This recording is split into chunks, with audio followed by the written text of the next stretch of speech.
Bismillahirrahmanirrahim. Assalamualaikum warahmatullahi wabarakatuh. Waalaikumsalam warahmatullahi wabarakatuh. Waalaikumsalam warahmatullahi Waalaikumsalam wabarakatuh. Waalaikumsalam warahmatullahi wabarakatuh. Selamat pagi kakak-kakak semua. Pagi Selamat pagi. juga, Kak.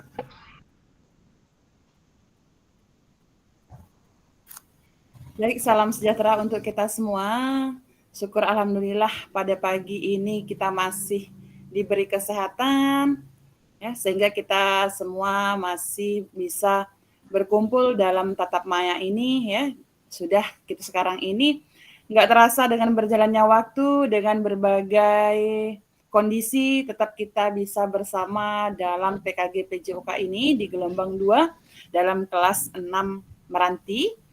Ya, kita sudah masuk ke dalam tahap modul 1.5 yaitu dalam pengembangan kurikulum. Sebelum kita mulai untuk kegiatan hari ini, Kak Sukron Makmun silahkan dipimpin doanya.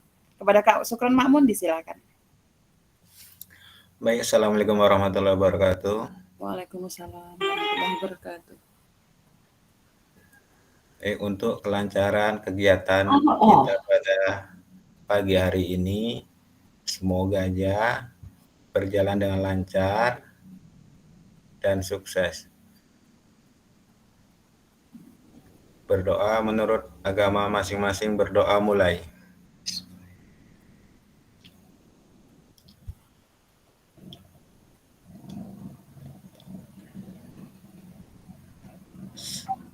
Selesai. Amin. Oke, baik, terima kasih Kak Sukron Makmun. Izin share screen kakak-kakak semua.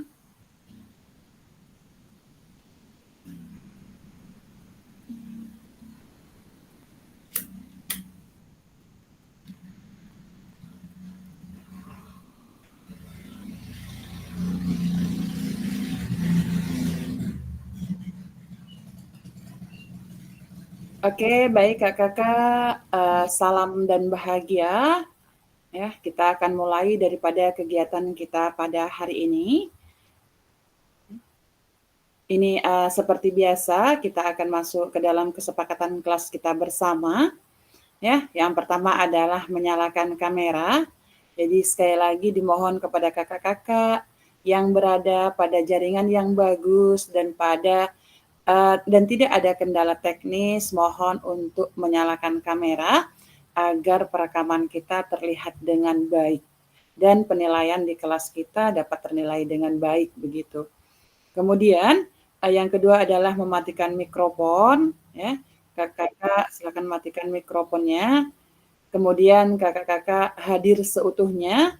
Jadi kakak-kakak semua diharapkan dapat hadir seutuhnya pada GMAT ini. Kemudian menghargai waktu bersama. Terima kasih kepada kakak-kakak semua yang sudah hadir tepat waktu pada hari ini, luar biasa. Mudah-mudahan makin semangat untuk kegiatan selanjutnya. Yang selanjutnya adalah memaksimalkan fitur chat. Seperti biasa, kakak-kakak nanti akan diminta untuk menggunakan fitur chat sesuai dengan permintaan modul yang ada pada hari ini, begitu. Kemudian silakan raise hand bagi kakak yang ingin bertanya atau menyampaikan daripada pendapatnya begitu. Selanjutnya adalah gangguan teknis adalah hal yang wajar. Nah, ketika kita berada dalam gangguan teknis itu namun adalah merupakan hal yang biasa, namun selagi bisa mengupayakan pada jaringan yang lebih bagus itu akan lebih baik. Baik kakak-kakak, ini adalah tujuan dari sesi kita kali ini. Ya, yang pertama, peserta dapat memahami 3 karakteristik utama kurikulum, ya, kurikulum merdeka, serta keterkaitannya dengan prinsip pemikiran Ki Hajar Dewantara. Selanjutnya adalah yang kedua, peserta mampu memahami pengembangan kurikulum PJOK. Yang ketiga adalah peserta mampu memahami penyusunan program PJOK yang berkualitas dengan backward design. Selanjutnya kakak-kakak, ini adalah agenda kita pada sesi ini. Yang pertama adalah sesi mengenal daripada apa itu backward design dan apa-apa saja yang terkandung di dalamnya. Selanjutnya yaitu tentang pengembangan kurikulum PJOK dalam satuan pendidikan kakak-kakak semua. Kemudian yang ketiga adalah pemikiran Ki Hajar Dewantara dan kurikulum Merdeka. Kakak-kakak, kita akan masuk dalam aktivitas 1 ya, yaitu tentang backward design dalam pengembangan kurikulum PJOK. Nah, sebelum kita masuk ke dalam, kita mengetahui seberapa jauh pemahaman kakak-kakak semuanya tentang kurikulum PJOK, kita akan sedikit membahas tentang backward design ya. Mungkin sebagian daripada kita semua sudah tidak familiar lagi dengan istilah backward design begitu ya, karena saat ini setelah berkembangnya kurikulum Merdeka, backward design ini sudah familiar gitu, sudah sering diutarakan begitu ya, karena backward design ini adalah sebuah studi organisasi ya, sebuah studi organisasi yang mana digunakan dalam beberapa tahun belakangan ini, yaitu khususnya pada melalui pengembangan kurikulum Merdeka. Jadi kakak-kakak semua, backward design itu adalah suatu pendekatan ya dalam kita merancang sebuah instruksional yang melibatkan dalam perencanaan proses daripada pembelajaran, yaitu dari pembelajaran yang kita mulai dari kita mengidentifikasi capaian yang diharapkan. Ya. Sekarang ini ya kakak, kita kan sudah kepada CP begitu, beda sudah berganti atau beralih bunyinya dibanding daripada K13 ya, karena kita sudah masuk dalam kurikulum Merdeka begitu.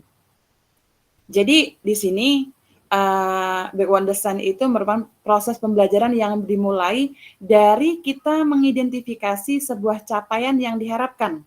Ya. Baru kemudian akan dirancang langkah-langkah yang dibutuhkan untuk mendapatkan capaian tersebut dengan secara mundur ke belakang. Ya.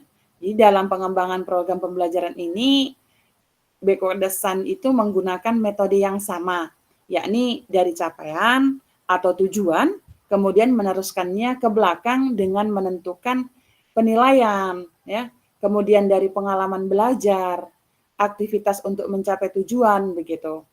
Jadi dengan kata lain, ya,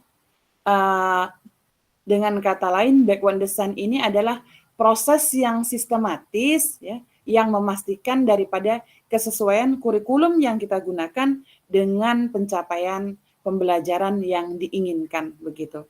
Berarti kita nanti akan belajar bagaimana tentang kultur budaya, kemudian latar belakang, dan kita bisa memastikan apa sih yang dibutuhkan oleh peserta didik kita dalam pembelajaran PJOK ini. Jadi backward design itu adalah proses sistematis ya yang memastikan kesesuaian kurikulum itu dengan capaian pembelajaran yang diinginkan kakak-kakak semua sesuai dengan kondisi satuan pendidikan di mana kakak-kakak mengajar begitu. Ya. Yang mana kita ketahui ya dalam proses backward design ini ada beberapa secara umum ya, ada beberapa tahapan ya, yaitu dalam mengidentifikasi, kemudian mengenai daripada menentukan metode penilaian, selanjutnya itu dalam merencanakan pengalaman belajar. Nah, kakak-kakak, sebelum kita lanjut bagaimana kita mengidentifikasi, kemudian menentukan penilaian, ya. Jadi di sini kakak-kakak diminta untuk menurut Bapak Ibu dari skala 1 sampai 10, kira-kira seberapa dalam pemahaman Bapak Ibu tentang kurikulum PJOK begitu. Kepada kakak-kakak semua, silahkan tuangkan di kolom di rom chatnya, ya, tuliskan, jangan lupa nama, kemudian angkanya begitu. Jadi kakak-kakak semua, ya, kira-kira seberapa dalam pemahaman kakak-kakak semua tentang kurikulum PJOK, ya, dimulai daripada angka 1 sampai 10. Kakak-kakak sekarang berada di posisi yang mana begitu. Oke kakak-kakak, silahkan tuliskan ke dalam room chatnya. Jangan lupa kasih nama, kemudian tulis angkanya. Kita bisa melihat diri kita sendiri ya sejauh mana. Atau sudah ada di posisi 10, angka 10, atau masih di 7, atau masih di 3, atau sudah ke 9 begitu. Oke, silakan Kakak-kakak tuangkan nama dan tuliskan angka keberapa Kakak-kakak paham akan kurikulum PJOK. Silakan dituangkan.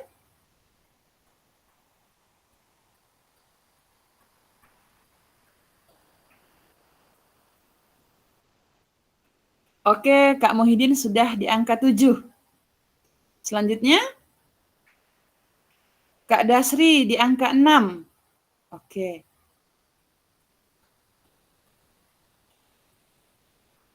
Kak David 5 atau 6. Masih ngambang ya Kak David di antara 5 atau 6. Lanjut Kakak-kakak.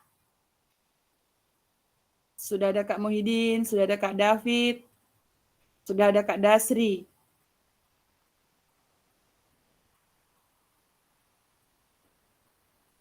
Kak Asmawi di angka 5.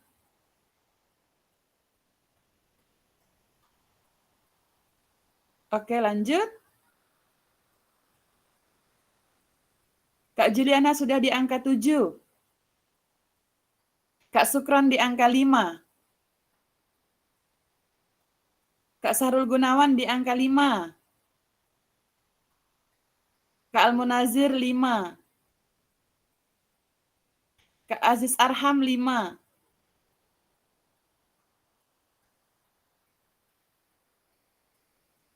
Oke, sekarang saya akan pilih siapa yang akan mewakili di angka 5.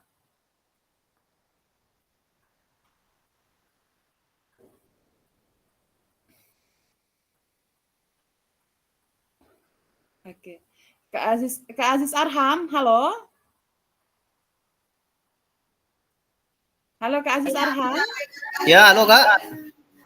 Kak Aziz Arham sekarang posisinya dalam pemahaman Kakak masih sekarang sudah berada di angka 5. Bagaimana menurut Kakak? Kenapa Kakak bisa menuliskan posisi Kakak di angka 5? Boleh dijelaskan? Karena 5 Kak, baru 50-50 nih Kak, memahami ya. Oke, berarti baru setengah-setengah dalam pemahaman menurut Kak, apa ya? Aziz Arham, Iya, Kak. masih 50-50 dalam pengenalan tentang kurikulum PJOK, begitu? Iya, masih 50-50 Kak. Oke, terima kasih. Kalau menurut Kak Muhyiddin wakili pada angka 7.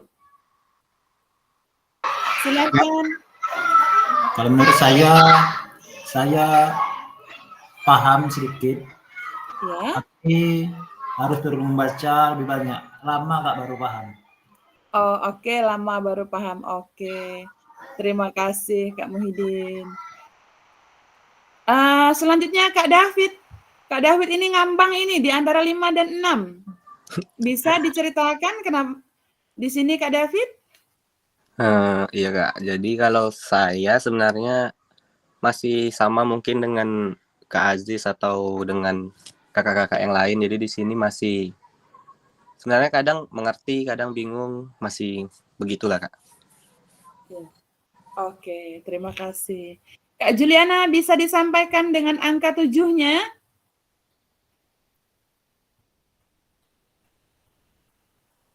Halo. Halo Kak Juliana masih membersamai kita? Halo. Halo. Oke. Kak Juliana, silakan simpulkan untuk angka 7 yang Kak Juliana berikan. Kalau saya, kenapa saya tulis 7? Karena memang di PJOK itu kan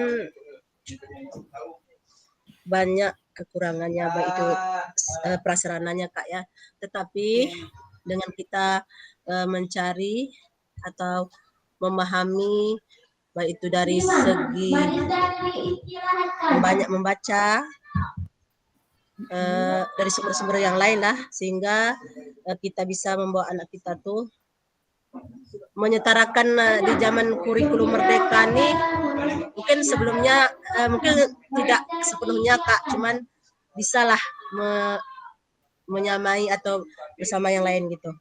Oke, bisa menyesuaikan dengan kondisi yang dimiliki saat ini, ya. begitu ya Kak Juliana? Ya.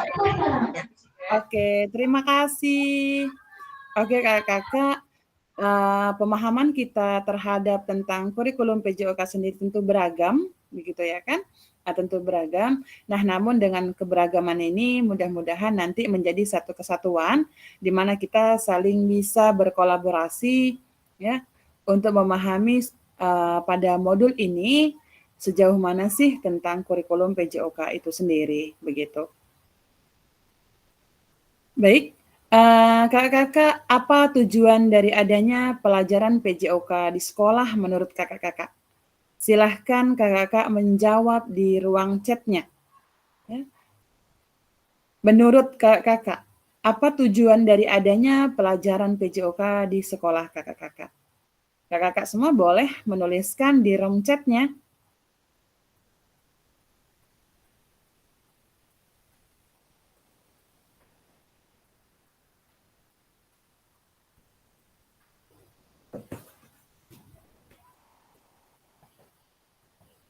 Silakan kakak-kakak tuangkan apa yang kakak ketahui begitu tentang tujuan daripada adanya pelajaran PJOK itu di sekolah begitu.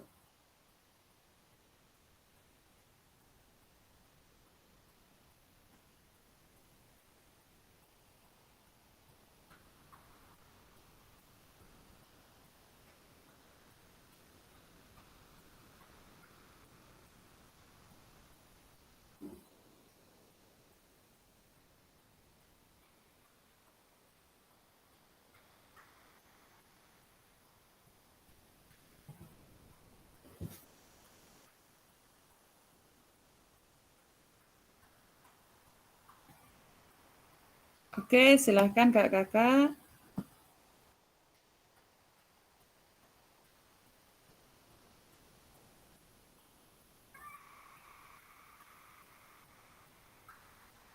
Silahkan tuangkan pemahaman kakak dalam tujuan adanya pelajaran PJOK di sekolah, begitu.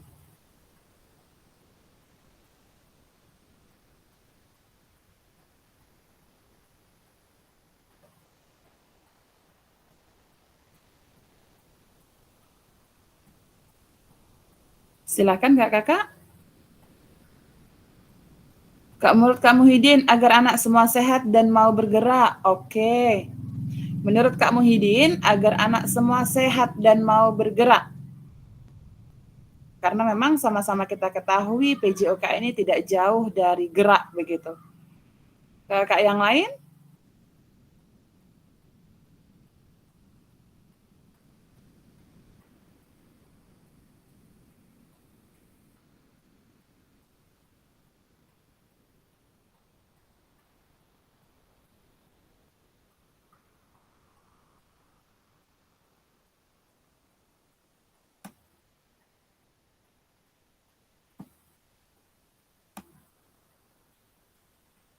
Menurut Kak Dasri, menurut saya tujuan PJOK berada di sekolah sebagai kegiatan pengembangan keterampilan dan pemahaman peserta didik yang berhubungan dengan kegiatan fisik.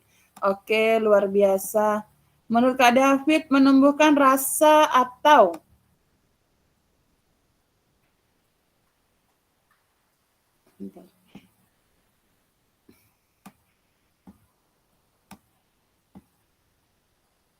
dan kegiatan fisik.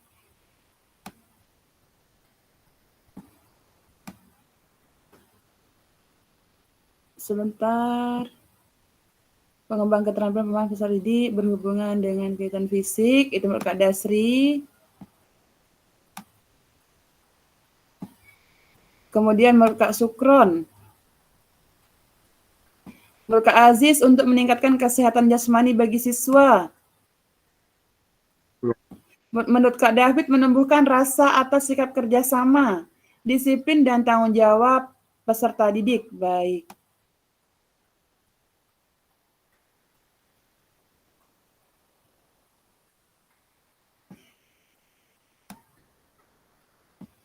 Kak Aziz Arham untuk meningkatkan kesehatan jasmani bagi siswa. Menurut Kak Juliana,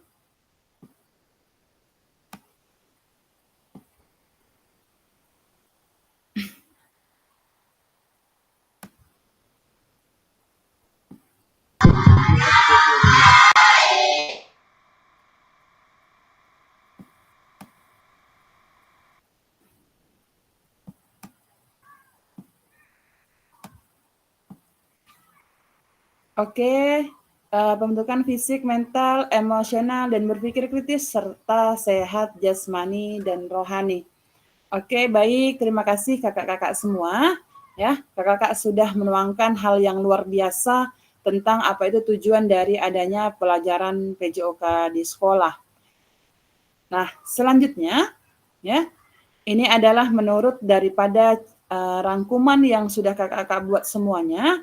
Menurut daripada capaian pembelajaran PJOK, Kurikulum Merdeka 2024, pendidikan jasmani, kesehatan, dan olahraga bertujuan sebagai pembelajaran bagi peserta didik dalam, ya.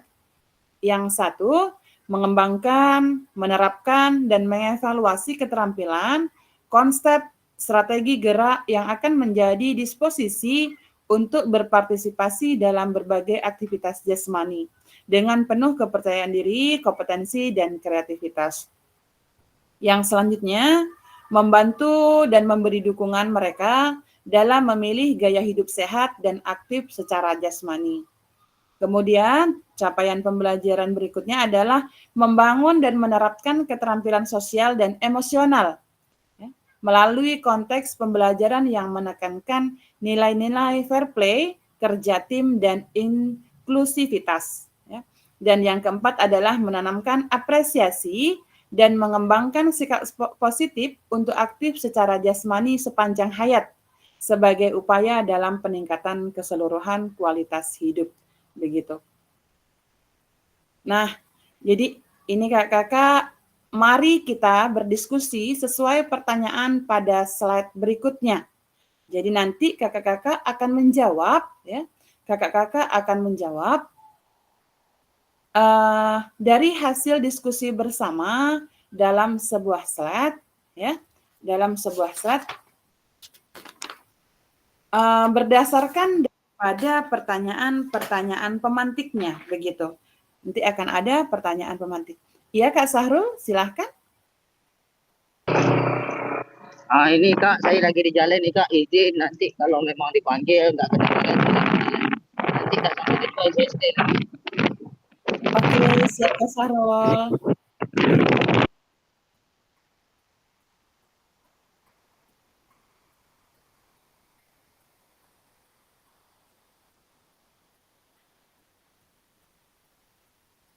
Oke, kakak-kakak silahkan dilihat daripada pertanyaan pemantiknya, terlepas dari kurikulum apapun, apakah selama ini kakak-kakak sudah memahami dengan baik tujuan mata pelajaran dan menjadikannya sebagai acuan? Oke kakak-kakak silahkan tuliskan ke dalam room chat-nya, atau yang mau raise hand silahkan raise hand. Yang tidak raise hand silahkan tuangkan ke dalam room chat-nya. Kepada kakak-kakak disilakan.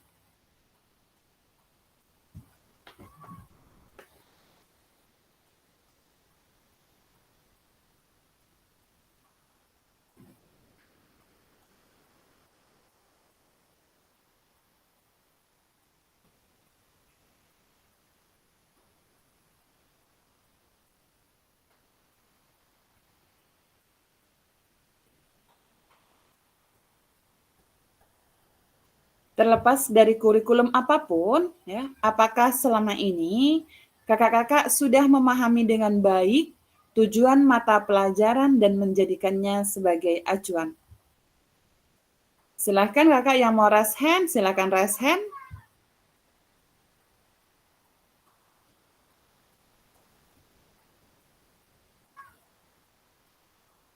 Yang tidak raise hand, silahkan tuangkan ke dalam room chat-nya.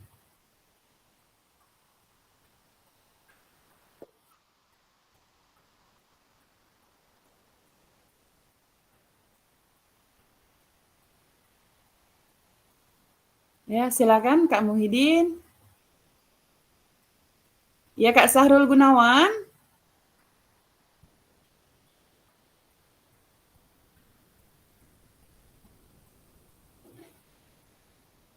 Oke, Kak David Fernando, dipersilakan. Baik, Kak. Ya. Perihal memahami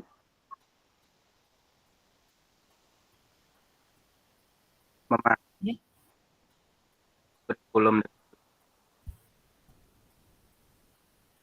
diarahkan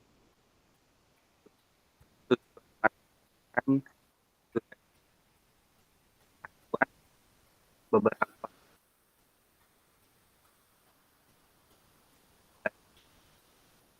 Sepertinya Kak Juliana jelas dengan kalimat Kak David Fernando.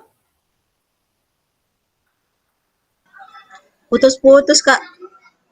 Oke, suaranya putus-putus Kak David. Lainnya mungkin tak bersahabat itu di Teluk Buntal. kan juga ada ya, Pak. Enggak ada, Oke. maaf. Oke, udah mulai jelas Kak David. Oke, silakan diulangi Kak David. Begini Kak, kalau dari saya, kalau apakah terlepas dari kurikulum apapun, apakah selama ini, misal kalau setiap kurikulum kan tujuannya mungkin berbeda-beda gitu kan Kak. Jadi mungkin kalau dari kurikulumnya mungkin masih ngambang, tapi kalau misalkan dari tujuan mata pelajaran yang dijadikan sebagai acuan saat mengajar mungkin itu mungkin sudah saya lakukan beberapa, misal seperti tujuan pembelajaran pada peserta didik, misalkan peserta didik ini mampu untuk menganalisis misalnya gerak spesifik permainan bola ini gitu.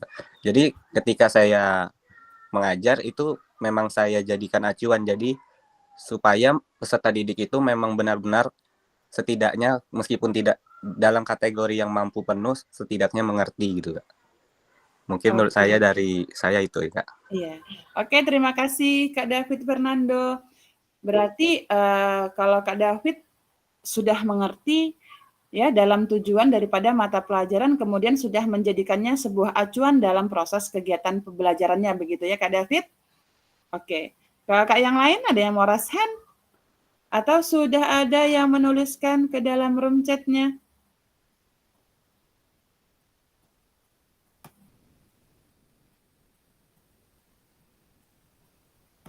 Oke, Kak Muhyiddin sudah memahami. Kemudian tujuan mata pelajarannya, jika tujuan tersebut tidak sesuai tingkat pemahaman. Apa ini?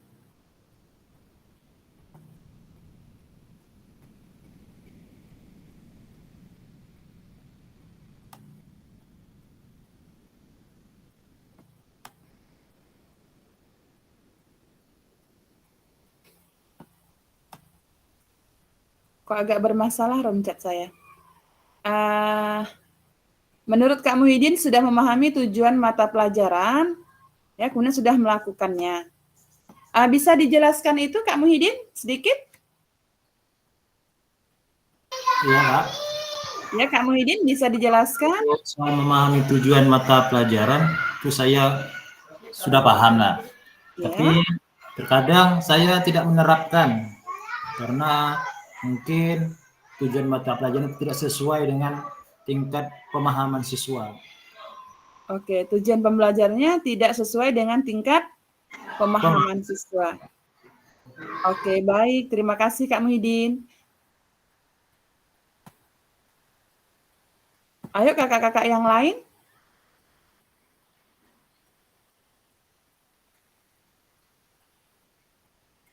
Ya, Kak Azmami, silakan. Oke, lanjut. Makasih diberikan kesempatan kakak semua dan khususnya Kak Iin. Menurut pemahaman saya pribadi, mungkin sebagai guru PJOK di jenjang, kan kita masing-masing ini kan beda-beda jenjang kan gitu, mulai dari Iya, benar. Jadi mungkin versi pembelajaran kita khusus untuk jenjang SMA, mungkin anak itu sedikit kita memberikan materi pembelajaran PJOK, khususnya mungkin dari materi-materi yang dipelajari seperti bola besar, bola kecil, dan mungkin yang lain-lain. Tapi mereka itu kan daripada pemahaman kita sebagai pengembang kurikulum pembelajaran tidak begitu susah. Berbeda mungkin dari untuk jenjang SD, itu perlu seorang guru atau pesertanya lebih banyak mencontohkan. Kalau kita kan tinggal mengarahkan dan membimbing. Kalau SD itu perlu mencontohkan lebih banyak, terutama mungkin Bu Ana atau guru-guru yang lain jenjang SMP. Jadi kalau pendapat saya mungkin untuk jenjang SMA itu sedikit sekali untuk kita, bukan sedikit sekali, maksudnya kita menyampaikan sesuai dengan jalur yang telah ditetapkan dalam ketentuan kurikulum. Jadi anak itu lebih sedikit kita mencontohkan, mereka itu sudah banyak yang paham. Jadi mungkin tidak begitu susah. Jadi yang pentingnya kita sebagai tenaga pendidik atau guru memberi pandangan ini bagus dan ini yang tidak bagus dan bagaimana langkah ke depannya. Mungkin itu saja, mungkin ada tambahan yang lain bagi kakak-kakak yang lain. Terima kasih. Oke, terima kasih Kak Azmawi. Tapi Kak Azmawi, sejauh ini Kak Azmawi sudah memahami daripada tujuan mata pelajaran. Kemudian Kak Azmawi juga merasa sudah sedikit mudah karena anak-anak di tingkat atas itu sudah memahami daripada tujuan pelajaran apa yang kita sampaikan. Berarti selama ini Kak Azmawi sudah menjadikan acuannya begitu? Ya, sementara seperti itu Kak In. Oke, terima kasih Kak Azmawi. Kakak yang lain?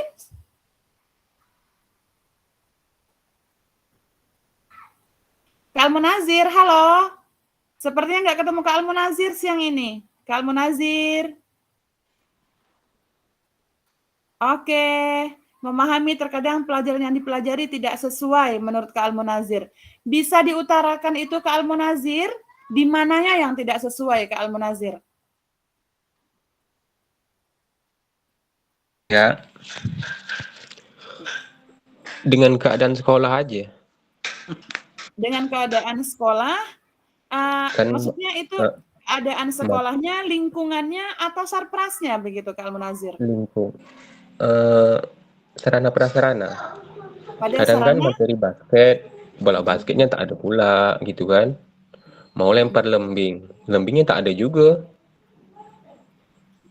Oke, lembingnya tak ada juga kata Kak Almunazir. Lalu itu tugas siapa untuk memodifikasi? Kita, Kak Almunazir. Oke, semangat selalu untuk Kak Almunazir. Baik, terima kasih kakak-kakak semua. Ya, kita akan lanjut daripada pertanyaan pemantik selanjutnya. Dalam konteks kurikulum merdeka, apakah tujuan-tujuan ini bisa dicapai menurut kakak-kakak semua? Kak Almunazir, halo. Yeah. Terlanjur berhubung Kak Almunazir tadi mengutarakan terkadang tujuan pembelajaran tidak sesuai dengan faktor lingkungan, bahkan sarprasnya begitu. Nah, kalau sekarang kita lihat daripada dalam konteks kurikulum merdeka Kak Almunazir, apakah tujuan-tujuan ini bisa dicapai menurut Kak Almunazir? Kemungkinan tidak sepenuhnya. Kemungkinan tidak sepenuhnya, ya. Nah, kemungkinan tidak sepenuhnya. Paling enggak 70 lah ya Kak Almunazir. Itunya tadi cuma 5. Dari 10 cuma 5. Iya, itu yang tadi 10 itu adalah pemahaman kita tentang kurikulum PJOK itu sendiri Kak Almunazir. Nah, sekarang kalau untuk ini dalam konteksnya berarti bagaimana kita mengimplementasikan begitu. Sudah sejauh mana kita bisa mengimplementasikannya sehingga tujuan-tujuan yang menjadi dalam materi itu bisa tercapai begitu. Menurut kakak yang lain, apakah bisa? Halo kakak yang lainnya? Halo Kak Iin, mohon maaf. Iya, silakan Kak Asmawi. Mungkin kalau menurut Kak Munazir tadi mungkin dari jenjang mungkin di sekolahnya, di prasarana dan sarananya mungkin kurang mendukung. Mungkin tidak semua sekolah mungkin sama seperti itu, mungkin berbeda-beda. Mungkin di sekolah Bu Ana mungkin lebih bagus sarana prasarananya, mungkin di tempat Kakak Iin juga sama, mungkin tidak semua juga. Itu kan memang masing-masing tergantung dari profesional sekolah mereka masing-masing. Tetapi kalau menurut mungkin pemahaman saya, mungkin tadi kalau Tamu Muazir mungkin celananya mungkin lembing tidak ada, tapi kan kita pernah saya cobaan juga dulu kemarin untuk mencoba dalam atletik lempar lembing itu bukan lembing, itu apa, tombak. Jadi menggunakan kayu yang diambil oleh anak langsung dari kebun. Mungkin juga seperti peluru, itu kita kan mencoba mereka itu melakukan lemparan. Masalah barang yang dilempar itu boleh jadi mungkin kalau di tempat kami itu banyak kelapa, bagaimana mereka itu melempar kelapa. Atau mungkin karena banyak ojol, kita ambil ojolnya kita lemparkan. Yang penting prakteknya bagaimana mereka itu bisa melaksanakan kegiatan. Masalah sarana prasarananya nanti kalau memang kita sampaikan, memang kalau kita lempar kelapa, kalau kepala sekolah bertanya ngapa kelapa yang dilempar, sarana kita tak cukup, tak ada. Jadi dengan begitu otomatis dari pihak sekolah memikirkan berarti ini memang dibutuhkan.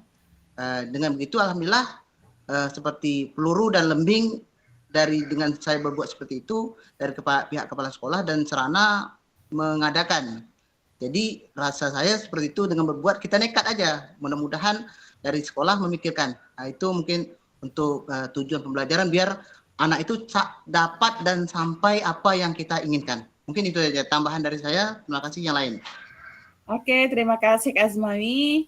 Nah, berarti kita dapat pelajaran baru ya Kak Al-Munazir. Kalau tadi untuk peluru Kak Azmawi menggunakan kelapa, mungkin yang ada ojolnya bolehlah diminta dibalut-balut ojolnya itu gitu ya kan. Kemudian untuk lembing, pembelajaran ini juga sepertinya sudah kembali di daerah saya juga. Kita memang punya lembing, tapi lembing yang sebenarnya itu kan dibeli oleh sekolah itu kadang memang cuman yang khusus gitu ya kan. Kadang cuman untuk putri satu, putra satu. Sedangkan anak-anak kita kan ramai. Bagaimana anak-anak bisa berperan aktif di situ?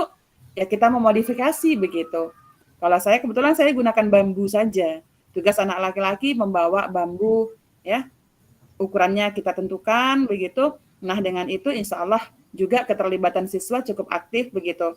Namun ketika nanti dalam pengambilan nilai kita beda lagi. Dalam teorinya, dalam proses pembelajarannya kita bisa memodifikasi. Namun kalau memang seandainya kita punya prasarana yang sudah ada, nah dalam pengambilan nilainya lah baru kita pakai daripada sarana yang sebenarnya begitu. Mudah-mudahan kita semua tercerahkan ya, bagaimana kita untuk menjadi pembelajar yang bisa memberikan apa yang siswa-siswa semua butuhkan gitu. Ya, berarti kita harus memodifikasi bagaimana, karena berarti peka ya, pimpinan Kak Azmawi peka dengan adanya keadaan seperti itu, berarti dia tanggap, oh apa sih yang dibutuhkan di sekolah ini begitu. Nah, namun kalau memang itu juga tidak terrealisasi, ya kita manfaatkan aja. Paling tidak ya, paling tidak kakak-kakak, tujuan pelajaran yang kita ini walaupun tidak seutuhnya seutuhnya tercapai begitu ya kan. Nah, paling tidak anak-anak sudah memahami bagaimana sih sebenarnya begitu. Apa sih materi yang disampaikan? Kalau tidak 8, tidak 9, tidak 10 nilainya, paling tidak 6 dan 7 mereka sudah sampai begitu. Oke, terima kasih Kak Al-Munazir, terima kasih kepada Kak Azmani. Ya.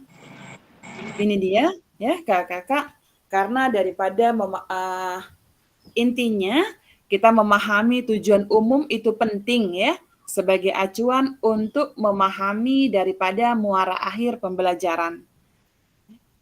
Karena untuk mencapai tujuan umum, pemerintah sudah menurunkannya ke dalam CP atau capaian pembelajaran dan mempersilahkan kita semua guru ya atau satuan pendidikan untuk menurunkannya lagi ke dalam TP-nya ya, dalam tujuan pembelajarannya. Bagaimana dalam kita menentukan sebuah atau menurunkannya ke dalam TP, berarti kita lihat juga faktor lingkungan ya, faktor budaya, kemudian letak daripada sekolah kita, satuan pendidikan kita begitu. Apa yang sesuai. Jadi dalam setiap tujuan pembelajarannya itu apa yang sesuai dengan keadaan yang ada di sekolah kita. Berarti kita kembali ke ini ya, ke Al-Munazir ya. Jadi Kak Munazir tadi sudah menyampaikan bahwasanya tentang keadaan sarpras dan lingkungan di sekolahnya begitu. Jadi kakak-kakak semua ya, intinya kita itu mempunyai ruang begitu ya. Kita itu diberi ruang di mana kita itu bisa menurunkan ya CP-nya dalam TP itu dalam menerjemahkannya dalam konteks kebutuhan sekolah masing-masing. Berarti yang tadi dikatakan oleh Kak Azmawi, kebutuhan sekolah Kak Azmawi dengan Kak Juliana itu tidak sama. Oke. Makanya dari sini ya, kita sudah diberi ruang kepada kurikulum merdeka ini ya. Kita diberi ruang untuk menerjemahkannya dalam konteks kebutuhan sekolah kita masing-masing. Apa yang dibutuhkan anak-anak di sekolah kita, kemudian apa yang bisa kita berikan kepada anak-anak di sekolah kita ya. Tentu kita yang tahu dengan menyesuaikan daripada lingkungan pembelajaran kita yang ada. Begitu kakak-kakak. Ya. Nah, di sini kakak-kakak, bagaimana cara kita memastikan ya agar pengajaran yang kita lakukan ini benar-benar menyasar tujuan daripada pembelajarannya begitu. Karena seringkali ya saya pribadi terkadang pengajaran itu langsung fokus pada materi atau aktivitas apa yang harus dilakukan murid begitu. Ada beberapa hal yang sedikit kita lupakan ya. Namun sebenarnya itu penting sebagai acuannya mau diarahkan kemana dalam proses pembelajaran kita ini begitu. Nah, kepada kakak-kakak, bagaimana cara kakak memastikan agar pengajaran yang kita lakukan ini benar-benar menyasar pada tujuan pembelajaran? Silakan kakak-kakak tuliskan di room chat-nya, ya. Tuliskan kakak di room chat, atau yang mau raise hand, silahkan raise hand. Kepada kakak-kakak, disilahkan. Kakak disilakan untuk menuliskan ke dalam room chat-nya. Atau yang mau raise hand disilakan.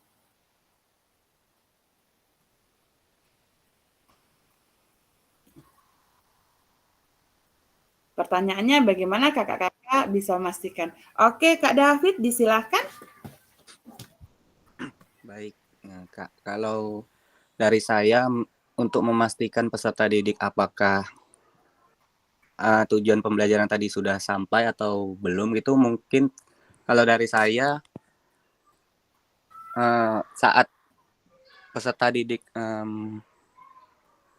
saat pembelajaran saya mungkin lebih melihat ke peserta didik, terus setelah pembelajaran mungkin melakukan seperti refleksi dan evaluasi. Misalnya seperti bertanya apa yang belum diketahui atau mengevaluasi pembelajaran yang sudah berlangsung gitu, Kak. Oke, itu kalau dalam proses sudah dalam pembelajaran Kak David, kemudian melakukan refleksi dalam setelah kita melakukan pembelajaran. Namun sebelum proses pembelajaran ini berjalan, adakah kiat-kiat yang Kak David buat begitu, kira-kira? Kalau saya, agar peserta didik sewaktu pembelajaran itu lebih bisa mengeluarkan potensi atau kemampuan mereka, mungkin saya biasanya melakukan ice breaking atau saya bertanya kabar mereka hari ini, atau saya Kak, saya lihat peserta didiknya moodnya seperti apa gitu, Kak.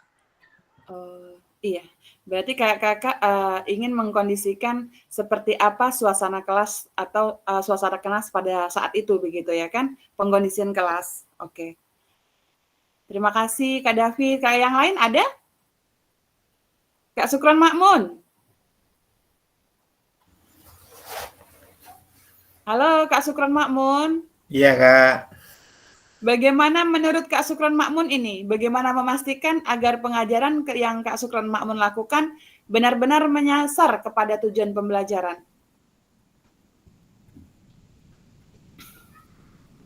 Gimana ya Kak? Saya sendiri dalam sistem pengajaran ya bagaimana memastikan agar pengajaran yang kita lakukan benar-benar menyasar. Yang pertama yaitu kita melihat kondisi siswa, sama seperti apa yang dikatakan oleh Kak Dasri tadi ya. Kak David, kondisi siswa seperti apa, di kelas kita bisa melihat kan. Oke. siswanya. Sebelumnya apakah Kak Sukron pernah membuat kemudian menyusun daripada tujuan pelajaran yang baik? Saya kalau mengajar Modul ajar dibuat Kak tidak, Kak. dalam materi? Oke, tidak. Kemudian apakah Kak Sukron sudah menyesuaikan daripada bahan ajar dengan rencana pembelajaran? Saya biasanya kalau mengajar cuma melihat itulah, Kak, bahan ajar, setelah itu materi saya Bahan ajar, ajarkan, materi. saya beri pengertian, setelah itu apa, ke lapangan seperti itu, Kak. Oh, kalau model pembelajarannya sendiri menjadi hal yang ini enggak menurut Kak Sukron? Saya hari ini masuk, hari ini masuk bola voli begitu. Model pembelajarannya sendiri cukup Kak Sukron pikirkan atau enggak? Oh, saya hari ini mau model ini begitu. Saya pikirkan, Kak, gimana ya, terutama ya karena siswanya banyak kan, Kak, jadi ya memodifikasi, tidak bola voli cuma satu, siswa banyak, jadi bola kaki juga dijadikan bola voli untuk agar siswa semua dapat ikut berpartisipasi, Kak. Oke, terima kasih Kak Sukron. Ada lagi yang raise hand? Oke, Kak Azmawi silakan. Terima kasih Kak Iin dan mungkin kakak-kakak yang lain beri kesempatan. Mungkin dalam trik dalam penyampaian materi pembelajaran mungkin berbeda kan di jenjang SD, SMP, dan SMA. Mungkin khusus untuk saya pribadi di SMA saya dalam penyampaian biar anak itu dapat, mungkin ada trik yang harus kita buat. Mungkin trik itu tersendirilah maksud dan tujuannya supaya anak dapat. Saya contohkan dalam pembelajaran mungkin bola besar itu dalam penyampaian mungkin poli. Sebelum menyampaikan poli, kita sebagai guru mungkin telah melihat modul atau materi pembelajaran apa-apa yang harus kita sampaikan sesuai dengan perangkat pembelajaran atau RPP. Jadi selain itu kita membuat satu ringkasan. Mungkin dari ringkasan itu ada beberapa hal yang mengenai praktek. Sebelum kita memasuki praktek ke lapangan, kita menyampaikan dulu jelasnya tujuan pembelajaran kita, mungkin dari mana materi-materi itu yang sudah kita ringkaskan.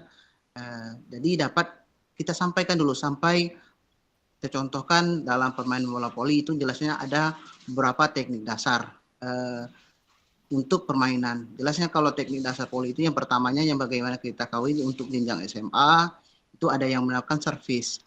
Kalau sebagaimana kita ketahui untuk servis voli itu kan ada 5 tahapan atau 5 model. Jadi anak-anak itu sebelum kita ke lapangan kita sampaikan dulu bagaimana yang namanya servis bawah, servis atas, pertengahan, loncat, dan lambung. Jadi dengan begitu nanti setelah kita menyampaikan bagaimana trik atau cara melakukan servis, bagaimana yang namanya servis bawah itu posisi tangan, posisi kita mengangkat bola. Jadi setelah selesai kita menyampaikan, jadi kita tanyakan kepada anak-anak bagi yang belum paham. Masalahnya yang kita bimbing itu bukan satu orang. Kalau satu orang mungkin tidak begitu susah. Ini jelasnya kalau dalam satu kelas itu kan lebih daripada 25 orang. Jadi mungkin kalau kita memahami satu persatu, mungkin dengan waktu ditentukan mungkin tidak mencukupi. Jadi kita mengambil global, masing-masing siswa melaksanakan praktek. Jadi yang bisa alhamdulillah dengan lancar, yang kita bimbing dan kita arahkan ini anak-anak yang sama sekali belum bisa. Jadi kedepannya dengan anak-anak yang sudah bisa, mungkin mereka itu menganggap itu macam sepele gitu. Mereka sudah bisa. Tapi kalau yang belum bisa, anak-anak itu perlu bimbingan khusus. Jadi kita membimbing anak-anak yang tak bisa itu. Jadi bagi kawan-kawan yang mereka itu sudah mampu atau sudah bisa, otomatis dari pihak sekolah, betul kata Bapak tadi itu, mungkin kena bola voli tak cukup, mungkin bisa kita gunakan bola kaki, tapi bukan untuk melakukan permainan, tetapi bagaimana mempraktekkan saja, bagaimana melakukan servis atau gerakan-gerakan yang lain mengenai voli. Jadi dengan begitu, kalau anak-anak yang bisa kita arahkan, tolong tunjukkan kawan yang tak bisa. Jadi kita membimbing lagi kawan-kawan yang bisa dengan kapasitas waktu yang telah ditentukan. Kalau kita membimbing satu persatu sampai mereka itu bisa, mungkin tak cukup waktu. Jadi kita mungkin ada beberapa kali pertemuan lagi untuk bola voli itu. Kalau rata-rata kan kalau anak SD mungkin atau SMP, mereka itu kalau satu diarahkan, rata-rata kalau SD itu masih nurut. Kakak, kalau SMA nih maklum aja lah, mungkin mereka itu kalau kapasitas tubuh lebih besar dari kita. Mereka itu rata-rata agak sedikit bendel, mungkin seusil. Jadi kita perlu bagaimana pendekatan. Kita harapkan daripada siswa-siswi itu bukan takut, tetapi mereka itu segan dengan kita. Mungkin dalam pembelajaran saya harap, kami mengharapkan daripada siswa-siswi itu, mereka itu daripada materi yang disampaikan itu, dengan mereka melaksanakan praktek, otomatis mereka itu dapat dan bisa. Jadi bagaimana khusus yang tak bisa tadi, melakukan mereka servis bawah bagaimana, dengan begitu setelah mereka praktek dan beberapa kali pertemuan, nyatanya di area anak itu ada yang sudah bisa, rata-rata sudah bisa, mungkin tidak 100%.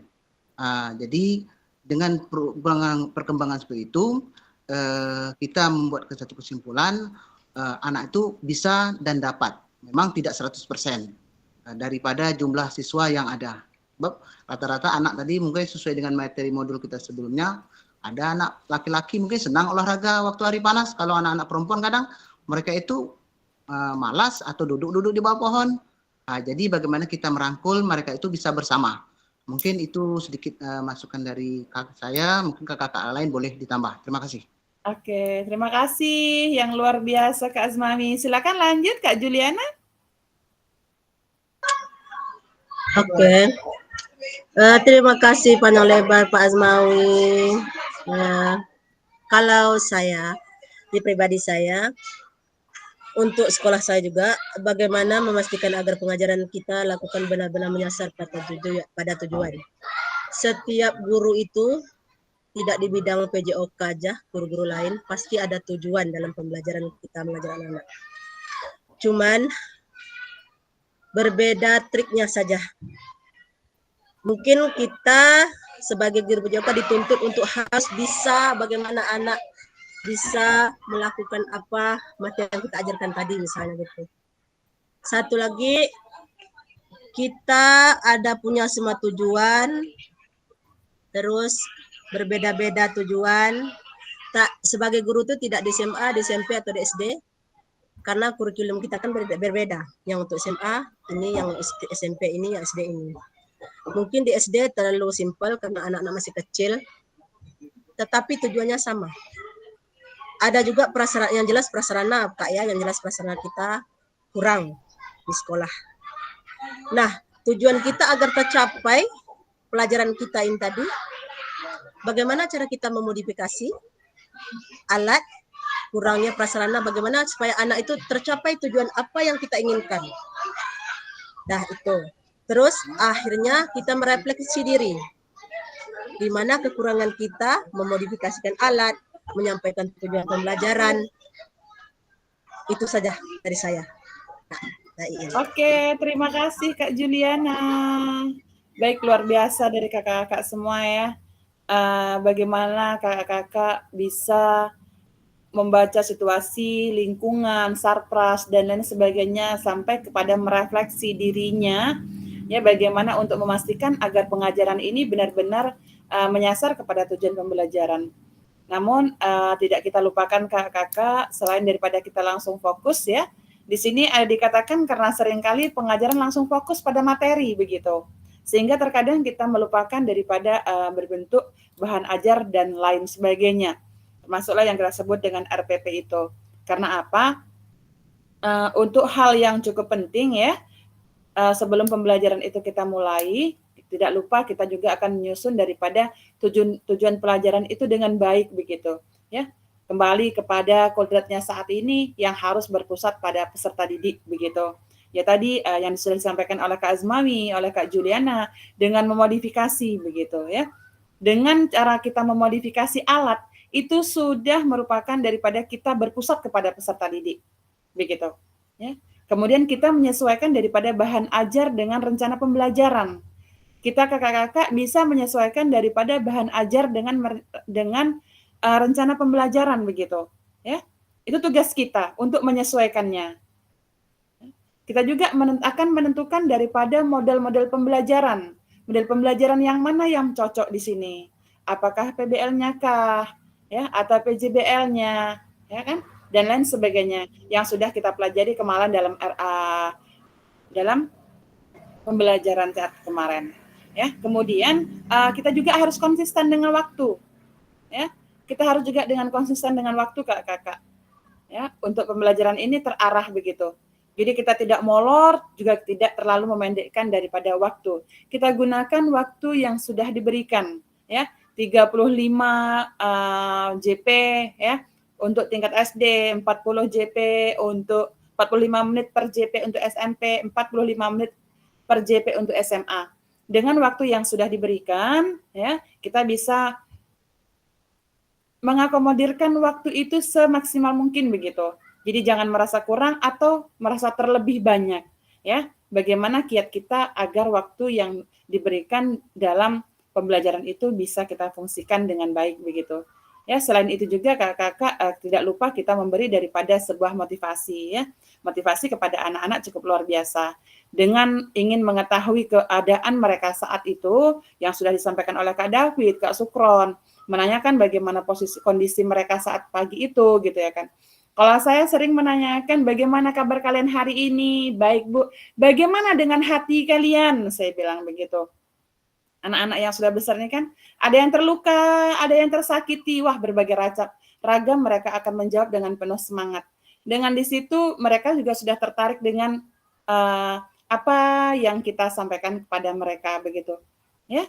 Motivasi itu sangat perlu kakak-kakak semua. Ya, kemudian mengajak ke dalam peserta didik untuk ikut berperan aktif. Ya. Nah, dengan memodifikasi itu, selain kita berpihak kepada murid, kita juga sudah akan membimbing siswa ke dalam bagaimana siswa itu bisa ikut berperan aktif. Begitu. Oke, kakak-kakak, kita lanjut ya. Ini adalah bentuk daripada proses backward design dalam pengembangan kurikulum yang secara umum melalui 3 tahap. Ya, ini dia. Yang pertama adalah cara mengidentifikasi capaian pembelajaran. Ya. Jadi kakak-kakak pada tahap ini kita akan melibatkan penentuan tentang pengetahuan. Ya. Karena apa? Kita sekarang sedang mengidentifikasi daripada capaian pembelajaran kita begitu. Kita melibatkan daripada penentuan pengetahuan, pemahaman, dan keterampilan apa yang sudah dikuasai oleh murid di akhir suatu fase begitu. Karena capaian pembelajaran ini harus jelas, terukur ya kakak-kakak, ya sesuai dengan standar atau tujuan pendidikan di satuan kakak-kakak semua begitu. Jadi sekarang ini ya tugas kakak-kakak itu lebih bagaimana cara ya tugas kita semua itu lebih pada bagaimana cara memecahkan capaian pembelajaran ini menjadi tujuan pembelajaran yang lebih kecil, begitu. Kalau di tingkat untuk di kurikulumnya terlalu luas, ya terlalu luas meminta daripada tujuan pembelajarannya, sekarang adalah tugas kita untuk memperkecil daripada tujuannya, ya, yang menjadi untuk sebuah acuan tentang capaian pembelajaran dalam satu fase. Ya Kak Al-Munazir, sudah ada hal beberapa yang disampaikan Kak Al-Munazir, sekarang tentang tugas kita bagaimana untuk mencapai daripada tujuan pembelajaran yang tidak begitu luas, yang disesuaikan daripada kondisi sekolah dan satuan kita masing-masing, begitu. Ya. Kemudian dilanjutkan daripada menentukan metode penilaian yang kedua kakak-kakak, ya, yaitu di mana kita akan menentukan penilaian atau pengumpulan bukti yang menunjukkan ya apakah murid itu telah mencapai dalam tujuan pembelajaran ya yang dicapai dalam pembelajaran tersebut. Jadi saya yakin dan percaya kakak-kakak juga sudah tahu ya, apa-apa saja yang nilai-nilai atau penilaian yang terdapat dalam PJOK ini, ya. Karena apa? Ada apa aja penilaian daripada PJOK, ada penilaian sikap, ada pengetahuan, ada keterampilan, ya. Itu penentu di akhir daripada pembelajaran nanti. Namun dalam prosesnya, ya, dalam prosesnya ada juga nanti kita akan melakukan daripada yang namanya penilaian formatif, kemudian penilaian diagnostik, ya kan, termasuk dalam penilaian sumatifnya. Jadi penilaian sumatif itu akan berada pada akhir fasenya begitu, ya, menentukan prestasi akhir dalam semua pembelajaran yang sudah kakak-kakak lakukan. Kemudian merencanakan pengalaman belajar dan strategi pembelajaran. Untuk yang ketiga, kakak merencanakan pengalaman belajar dan strategi pembelajaran. Nah, pada tahap ini kakak-kakak akan merencanakan metode mengajar apa yang sesuai. Ya, konten apa yang menjadi daripada minat murid kakak-kakak semua. Dan bagaimana aktivitas ini ditentukan untuk memfasilitasi keterlibatan dan pembelajaran mereka. Ya, apa salah satu kiatnya? Itu tadi. Kalau alasan kita pada sarpras berarti kita sudah akan bisa memodifikasi dengan memodifikasi alat-alat yang sesuai, ya, alat-alat yang sesuai walaupun tidak harus sepenuhnya sama, ya, yang sesuai saja, yang bisa dimanfaatkan murid, begitu.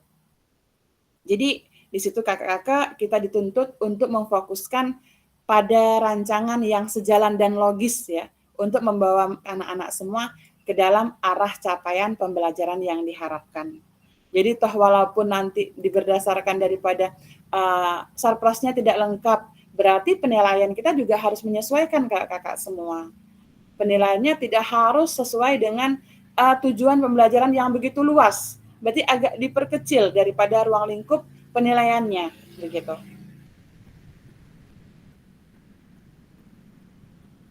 Oke kakak-kakak, jadi pesan kunci daripada backward design itu sendiri, ya, merupakan proses sistematis yang memastikan kesesuaian kurikulum dengan capaian pembelajaran yang diinginkan. Berarti tugas kita semua kakak-kakak, ya, seperti pembelajaran yang kita inginkan seperti apa capaiannya, ya, itu tergantung kita dan situasi daripada lingkungan satuan pendidikan kita. Backward design juga pada akhirnya membantu guru menyelaraskan antara tujuan, langkah pembelajaran dan dalam penilaiannya, begitu. Baik kakak, kita lanjut dalam aktivitas yang kedua. Kita akan penyusunan daripada program PJOK, ya. Penyusunan dalam program PJOK. Nah, dalam kurikulum ini, ya, kurikulum berbasis standar. Manakah yang benar definisi di bawah ini? Kakak-kakak akan diminta, ya, kakak-kakak akan diminta nanti mendefinisikan ini. Menurut kakak-kakak definisi ini salah atau benar? Ya. Kurikulum merupakan seperangkat aktivitas untuk menguasai keterampilan. Silakan kakak-kakak tuangkan ke dalam room chat-nya benar atau salah. Itu saja jawabannya. Kasih nama benar atau salah definisi yang tertera di slide ini.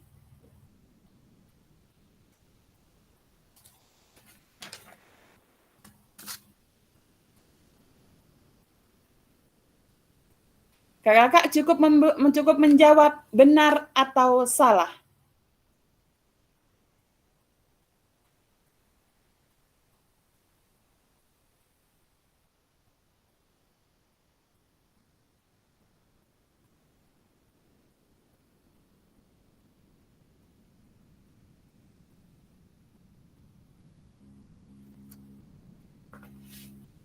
Izin sebentar kakak-kakak.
Oke, kan saya cek.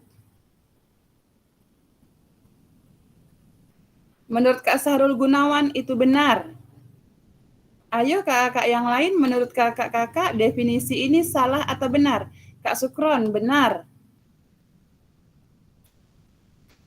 Yang lainnya? Jawab salah boleh nggak sih, Kak? Boleh. Nanti beda sendiri. Nggak apa-apa, Kak. Kadang-kadang beda itu lebih indah, karena saling melengkapi begitu.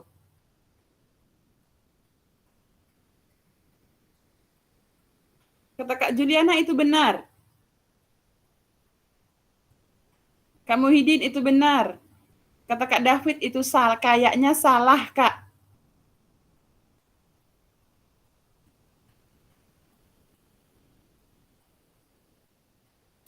Lanjut.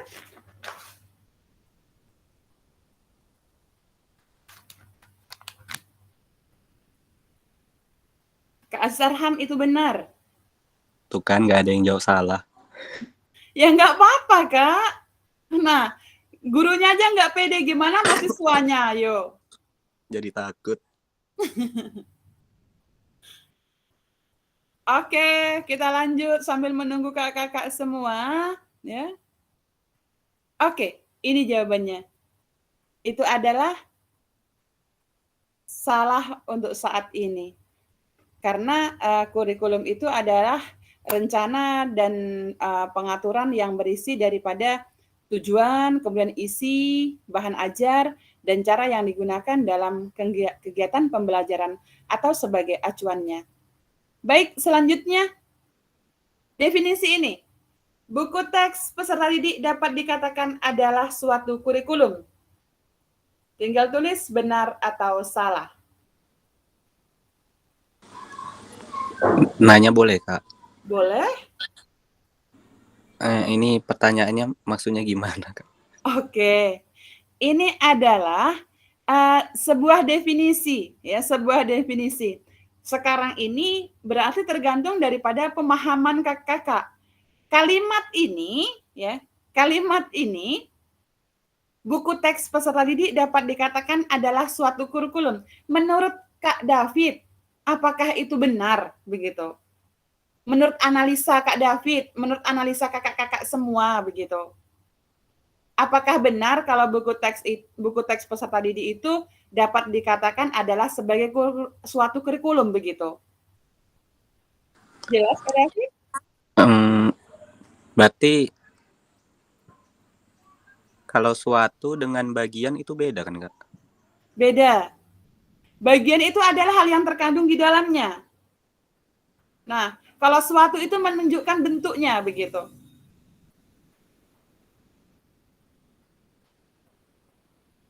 Jadi kakak tinggal jawab benar salah, benar salah. Jadi jangan takut benar dan jangan takut salah. Menurut Kak David salah, Kak Sukron salah.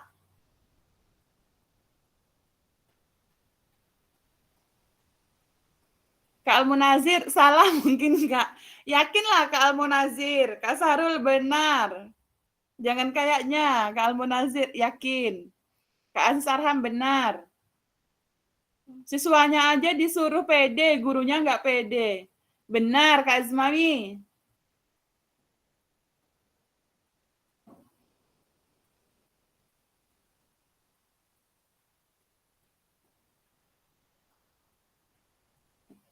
Kita ini kan sekarang model kakak-kakak.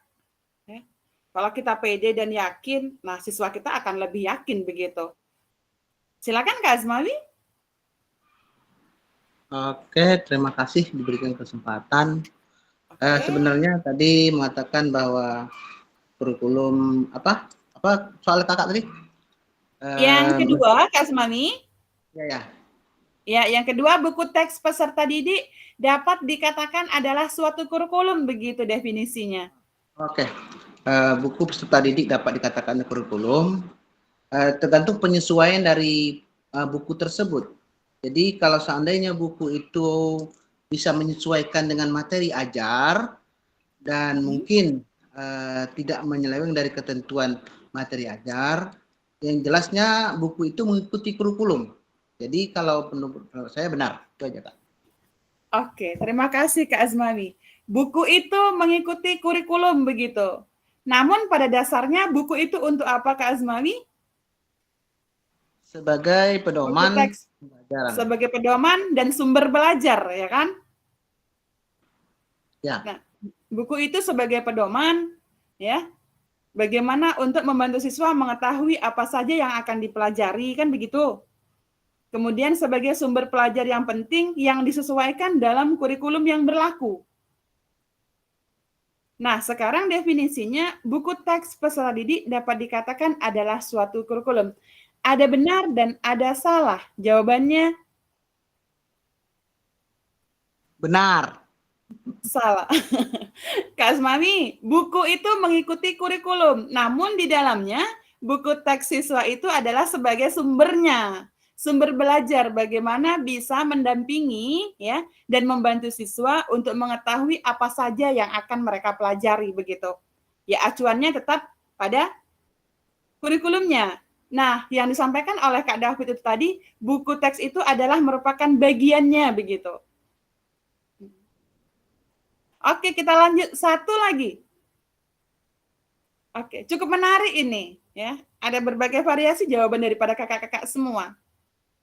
Kurikulum adalah suatu standar untuk mengetahui apa yang peserta didik harus pelajari meliputi keterampilan, pengetahuan, dan sikap. Ini kita lebih basicnya ke PJOK ya kakak-kakak ya. Menurut Kak David kali ini 100% benar. Itu menurut Kak David.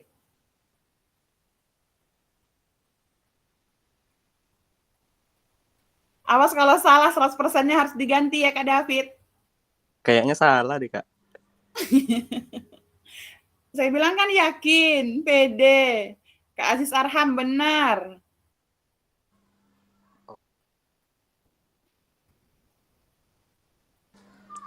Boleh ganti jawaban nggak Kak? Gurunya aja selalu galau, gamang ya kan. Salah kata Kak Sarul. Benar kata Kak Juliana.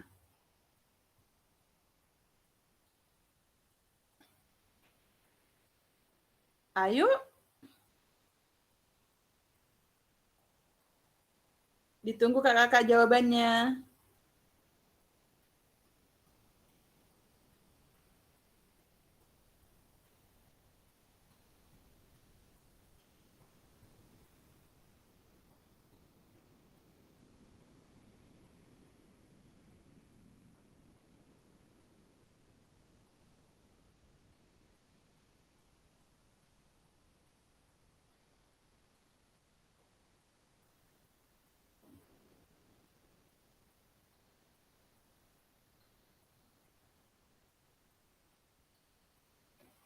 Oke, sudah. Oke, kita lanjut jawabannya.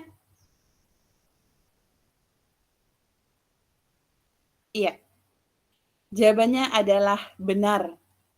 Ya, karena kurikulum adalah suatu standar untuk mengetahui apa yang peserta didik akan pelajari ya dari meliputi daripada keterampilan, pengetahuan dan sikap.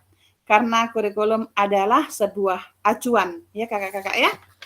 Sebuah acuan di mana apa ya, di mana apa dan bagaimana serta beberapa hal yang akan kita jadikan sebagai standarnya begitu. Oke, terima kasih kakak-kakak semua. A+ untuk kita semua. Ya.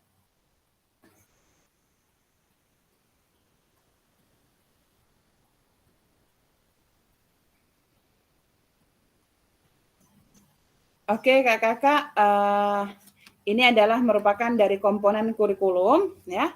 Komponen kurikulum pada Satuan Pendidikan Pelaksana Kurikulum Merdeka, ya. Ada struktur kurikulum, kemudian ada capaian pembelajaran, kemudian pembelajaran dan asesmen, kemudian penggunaan perangkat ajar, serta kurikulum satuan pendidikan. Saya yakin dan percaya ini adalah hal yang tidak asing lagi sama kita semua ya. Dan saya yakin percaya kakak-kakak sudah memahami ini semua jauh lebih Cuman kadang cara mengimplementasikan serta pemahaman kita saja yang mungkin kurang memaknai daripada apa yang sudah kita tahu begitu. Ya. Jadi komponen kurikulum satuan pendidikan ini dikembangkan dan digunakan di satuan pendidikan, terdiri dari karakteristik satuan pendidikan, kemudian visi, misi, dan tujuan satuan pendidikan yang pengorganisasiannya pembelajaran dan perencanaan pembelajaran. Begitu kakak-kakak. Nah, kakak-kakak, mengapa kurikulum operasional ini berbeda antar satuan pendidikan, ya? Tadi jelas daripada kondisi sekolah kita berbeda, satuan pendidikan kita berbeda, ya. Jadi mengapa kurikulum operasionalnya juga berbeda? Biasanya setiap sekolah ini di awal semester sudah membuat sebuah kurikulum operasional sekolahnya masing-masing begitu. Kemudian untuk standar KKM penilaiannya juga berbeda, ya, sesuai dengan keadaan daripada satuan pendidikannya. Jangan pula nanti sekolah yang sarprasnya belum memadai membuat daripada kriteria ketetusan minimalnya, ya, atau KKM-nya itu terlalu tinggi begitu, sehingga tidak sesuai dengan kondisi dan keadaan sekolah kakak-kakak semua. Di sini mengapa kurikulum operasional berbeda antar satuan pendidikan, ya? Agar bermakna kurikulum operasional satuan pendidikan dikembangkan sesuai dengan konteks dan kebutuhan peserta didik dan satuan pendidikannya begitu. Ya, ini bisa menjadi kabar gembira karena kakak-kakak dapat menyusun program yang relevan dengan kultur gerak di mana peserta didik itu tinggal. Jadi itu tadi kakak-kakak, ya, dalam penyusunannya kita semua sesuai daripada konteks kurikulum kekinian tetap, ya. Karena apa? Kakak-kakak, dalam setiap proses pembelajarannya kita di sini tetap akan, ya, mengacu pada kurikulum dan yang berbasis daripada standar. Namun kita diberi ruang, ya, untuk menyesuaikan daripada yang relevan, kemudian yang sesuai, ya. Karena apa? Di sini program yang relevan itu sesuai dengan kultur gerak di mana peserta didik itu tinggal gitu. Jadi di sisi lain kebiasaan kita selama ini yang mungkin hanya dengan ketersediaan konten pembelajaran saja yang menjadi tantangan lebih mudah dalam mengembangkan kurikulum. Jadi dengan mengacu pada standar ini, kakak-kakak diminta untuk mengidentifikasi apa saja yang bernilai untuk diketahui dan dilakukan, ya, peserta didik yang kita pada akhirnya menjadikan peserta didik kita itu lebih kompeten gitu, ya, baik itu dalam gerak, ya, karena gerak itu adalah merupakan daripada bekal daripada aktif bergerak secara jasmania sepanjang hayat, ya, karena tidak lupa kita adalah anak-anak adalah dan pembelajar sepanjang hayat, dan siapa yang membimbing, siapa yang mendampingi, ya kita semua gitu.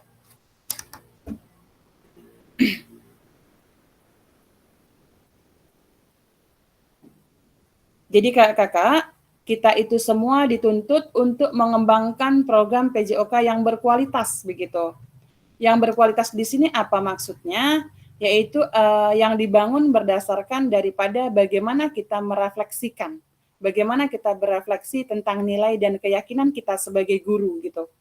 Ya, karena apa? Program yang berkualitas ini juga akan menyertakan sebuah tujuan gitu. Jadi nanti dalam penilaiannya akan sejalan dengan tujuan tersebut. Ketika kita menilai anak-anak, kita harus kembali kepada tujuan pembelajarannya, ya. Ketika tujuan dan penilaian selaras, ya, maka akan menjadikan pembelajaran itu berkualitas begitu kakak-kakak, ya. Karena praktik pengajaran ini mampu membawa daripada peserta didik menuju kepada pembelajaran yang mengarah pada pencapaian pembelajaran yang diinginkan. Jadi kualitas program PJOK itu, ya, dicirikan oleh pengalaman belajar yang bermakna, kemudian berarti dan bernilai bagi peserta didik. Jadi nilainya itu tidak hanya berhenti sampai di situ saja kakak-kakak. Itu akan lebih bermakna dan dipahami oleh peserta didik, di mana anak-anak itu bisa tampil aktif, anak-anak bisa hadir sepenuhnya, ya, dengan kita tidak menyia-nyiakan waktu yang ada begitu. Kita bisa semaksimal mungkin memanfaatkan daripada pembelajaran itu sendiri, ya. Karena agar lebih daripada pembelajaran itu bersifat efektif begitu. Sederhana namun cukup bermakna, ya. Kita lanjut, Kakak. Ya. Mari berbagi cerita pada saat Bapak Ibu menyusun kurikulum PJOK. Di sini kita akan bercerita bagaimana kita akan menyusun daripada kurikulum PJOK. Nah, ini adalah pertanyaan pemantik. Bagaimana kakak-kakak semua selama ini merancang program PJOK sebagian dari pengembangan kurikulum mata pelajaran PJOK? Oke, kakak-kakak bisa kakak tuangkan di room chat-nya atau bisa raise hand.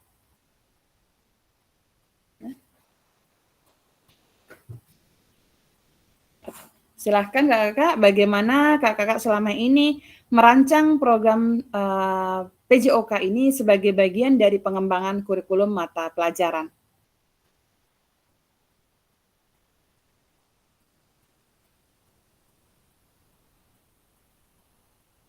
Silahkan kakak-kakak, ada yang mau raise hand?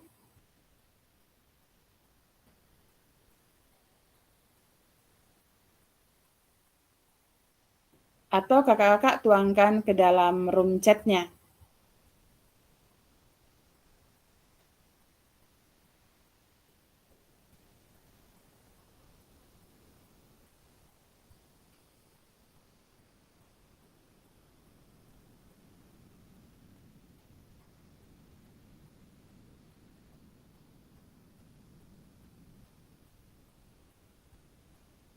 Sebentar.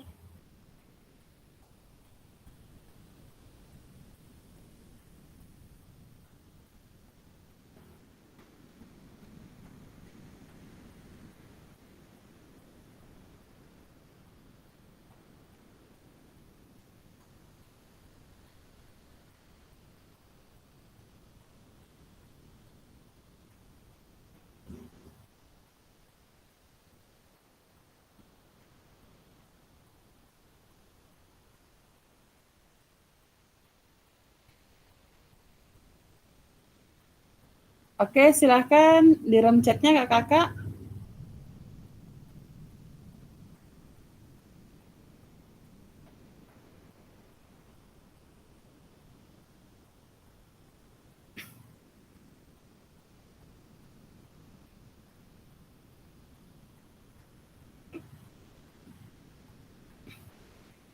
Bagaimana Bapak dan Ibu selama ini merancang program PJOK sebagai bagian daripada pengembangan kurikulum?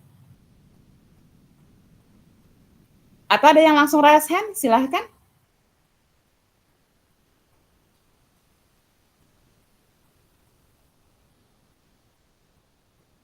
Ada yang silakan raise hand, kakak-kakak?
Ayo kakak silahkan di room chat-nya.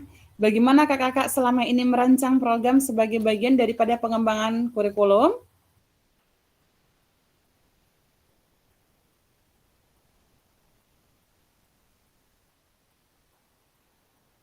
Baik kakak, sebagaimana yang kita ketahui ya, bagaimana dalam kita menyusun daripada program pembelajaran PJOK itu sendiri ya, ada beberapa daripada karakter yang harus kakak-kakak perhatikan ya, atau ada beberapa faktor ya, kemudian ada 6 faktor yang mempengaruhi dari pengembangan program PJOK ini sendiri. Ini adalah bagaimana kita semua merancang. Selanjutnya adalah apa saja yang selama ini kakak anggap menjadi sesuatu yang bernilai untuk dipelajari murid di kelas PJOK. Ya, kemudian bagaimana kakak akan mengintegrasikan itu semua ke dalam proses pengembangan kurikulum mata pelajaran PJOK yang sekarang berlaku. Nah, ada 6 faktor yang mempengaruhi daripada pengembangan program PJOK itu sendiri, kakak-kakak. Ya, daripada ke-6 itu, yang pertama adalah tentang kebutuhan dan karakteristik pada peserta didik. Ya, ada beberapa cara kakak-kakak untuk mengidentifikasi daripada kebutuhan dalam menyusun program PJOK. Ya, yang pertama, kakak-kakak ini bisa menjadi seorang pendengar. Ketika kita itu menjadi seorang pendengar, kakak-kakak akan sering mendengar, kemudian mendengarkan ya dengan penuh perhatian dan sistematis, sehingga kita juga akan mendengarkan fakta, perasaan dan persepsinya begitu. Jadi terkadang dengan pengamatan ya terhadap performa peserta didik, kita akan mengidentifikasi daripada kesulitan mereka. Apa sih yang menjadi kendala, apa yang menjadi kesulitan mereka saat melaksanakan daripada kegiatan pembelajaran. Kemudian kita akan menemukan daripada informasi apa saja yang mereka lakukan di luar sekolah, ya. Baik itu kita bisa juga komunikasi dengan orang tua, ya. Kemudian juga melakukan survei dan analisis kebutuhan. Jadi kakak-kakak kadang kita sendiri, ya, merasungkan untuk menyampaikan sesuatu hal. Begitu juga kita pahami siswa. Sebenarnya ada beberapa hal yang ingin mereka sampaikan, ya, namun terkadang mereka tidak pede. Kedua, mereka tidak yakin dengan apa yang mereka ingin sampaikan, begitu. Ya. Ketiga, terkadang mereka sulit untuk menyampaikan atau menyusun narasi yang baik, ya, apa yang perlu kita butuhkan. Makanya di situ kita diminta untuk mengidentifikasi kesulitan apa atau apa yang terjadi terhadap siswa kita. Karena dalam kita kebutuhan teridentifikasi ini, kakak-kakak dapat menganalisis.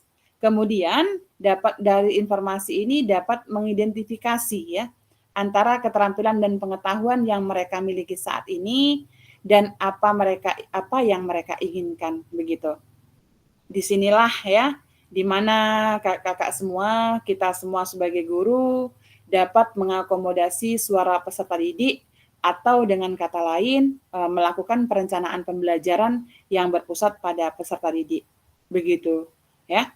Jadi kakak-kakak perlu digarisbawahi ya. Di sini pada modul ini kita diharapkan dapat mengembangkan daripada program pembelajaran berdasarkan pada bukan semata-mata pada apa yang diinginkan peserta didik ya.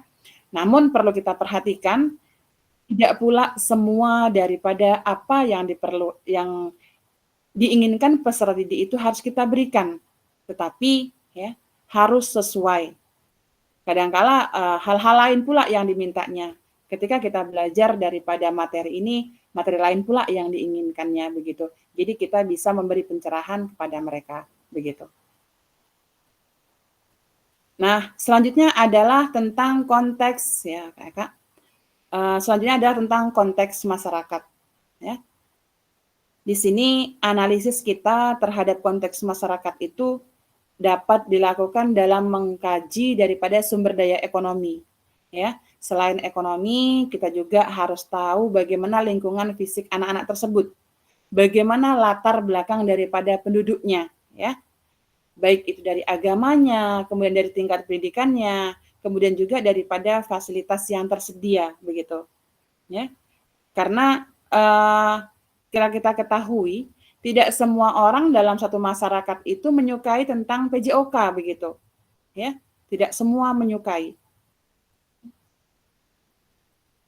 Jadi sekarang kita harus tahu apa yang menjadi atau bagaimana latar belakang daripada peserta didik kita itu. Jadi menjadi tugas kita bersama untuk menyadarkan mereka bahwa PJOK ini adalah pembelajaran peserta didik gitu. Kepada masyarakat kita sampaikan, ya, biar masyarakat juga paham apa sih PJOK dalam pembelajaran itu, jika itu sangat dibutuhkan begitu. Jadi sampaikan kepada mereka apa yang Bapak Ibu lakukan, apa yang kakak-kakak lakukan, tujuan dan standar yang mengawal program kepada kakak-kakak ini apa begitu. Jadi kakak-kakak semua dapat memfasilitasi daripada peserta didik untuk daripada mencapai daripada tujuan target pembelajarannya. Berikutnya ada waktu. Ya. Dengan adanya waktu ini kita bisa memfasilitasi siswa, ya, dengan jam pelajaran yang sudah disediakan oleh kurikulum. Kita berharap semuanya, ya, capaian pembelajaran ini dapat terorganisir dengan baik berdasarkan pada fase-fase di tumbuh kembang anak, begitu. Karena perencanaan pada skala jenjang pendidikan, kemudian pada fase tahunan dan semester harus dilakukan oleh semua guru. Ya, sekarang ini kan kita sudah pada fase begitu. Nah, kalau untuk di SD 35 menit per JP, SMP 40, SMA 45 menit per JP. Di situ kakak-kakak semua bisa mengkalkulasikan berapa pertemuan yang akan kita lakukan, sehingga biasanya kita bentuk dan kita susun itu semua dalam program semester atau prota, ya, promes atau prota. Ya, saya yakin dan percaya kakak-kakak semua sudah siap dengan perangkatnya, baik itu promes maupun prota, sehingga estimasi waktu yang diberikan kepada kakak-kakak dapat, ya, dapat terorganisir dengan baik, sudah sesuai dengan perencanaan, sudah sesuai dengan programnya, jadi tidak molor dan juga tidak terundur begitu. Kemudian yang berikutnya adalah tentang alokasi jam pelajaran, ya. Sebagaimana yang kita ketahui tadi, kita kuatkan pemahaman dini bahwasanya kita tidak akan ada lagi memperdebatkan, oh JP PJOK kok cuma 2 JP, kok cuma 3 JP, itu sudah tidak ada lagi. Itu adalah tantangan bagi kita, bagaimana kita bisa mengkoordinir waktu itu dengan baik dan menyampaikan pembelajaran ini tetap tidak lari daripada kurikulumnya. Ya. Selanjutnya itu adalah tentang cakupan dan tahapan. Jadi dalam faktor lain, cakupan dan tahapan ini dapat mengembangkan program pembelajaran, ya, dapat memilih antara konten gitu. Ya. Konten-konten pembelajaran itu ada proses, ya, ada konten, ya, yang menjadi daripada tahapan-tahapannya. Jadi pemilihan daripada konten di sini merujuk pada cakupan kakak-kakak. Jadi pada lebih detailnya, cakupan adalah konten apa saja yang akan diajarkan, ya. Kemudian apa yang menjadi fokus dari konten tersebut dan aktivitas apa yang menjadi pilihan daripada konten itu sendiri, begitu. Teknologi kakak-kakak untuk semuanya, ya. Pembelajaran PJOK ini juga tidak jauh daripada teknologi. Karena apa? Dalam pembelajarannya, ya, sebuah penelitian itu menunjukkan kalau guru PJOK merasa mendapatkan manfaat dan keterampilan guru gitu. Kapan ini berlangsung? Semenjak COVID-19, ya. Selama ini kita bertatap muka langsung, kita belajar langsung, namun ada sisi positif daripada COVID-19 untuk pembelajaran PJOK ini begitu ya kan. Kakak saya rasa sudah yakin dan percaya sudah banyak membuat Google Form, sudah menugaskan kepada siswa bagaimana untuk mengirim video, gitu ya kan? Karena pada saat COVID-19 itu kita hanya tetap maya dalam pembelajarannya. Toh walaupun tidak maksimal, ya, tapi tetap ada. Karena apa? Contoh kita pada COVID-19, kita memberlakukan dalam pengiriman tugas, ya, pengiriman tugas. Nah, ketika tugas praktik, ya, di situ kita sudah memberlakukan anak-anak membuat video.